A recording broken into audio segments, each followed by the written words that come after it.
ఆయన రోజు రోజుకి ఆయన చేస్తున్న పాత్రలను చూస్తుంటే చాలా అద్భుతంగా చేస్తున్నారు.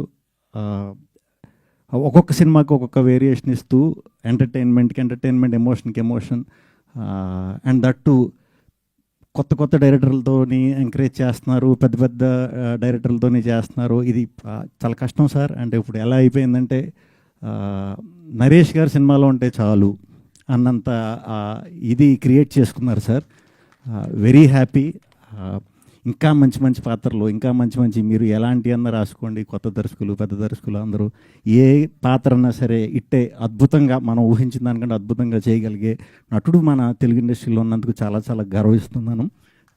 ఇంకా మంచి పాత్రలు చేయాలి సార్. మేము సామజ చేసినప్పుడు మేము ముందు 2-3 సినిమాలు చేసాం, కానీ సామజ చాలా మంచి పేరు తెచ్చింది. నాకు చాలా మంచి పేరు తెచ్చింది. At the same time Naresh గారికి ఇంకా చాలా మంచి పేరు తెచ్చింది. ఆ సినిమా తర్వాత చాలా కథలు నాకు ఏదొచ్చినా కూడా ఫాదర్ నరేష్ గారు అని అందరూ చెప్తున్నారు. ఏది ఒప్పుకోలే, ఎందుకంటే దానికంటే గొప్ప కథ వచ్చినప్పుడే చేద్దాం అన్న ఉద్దేశంతో వెయిట్ చేశా.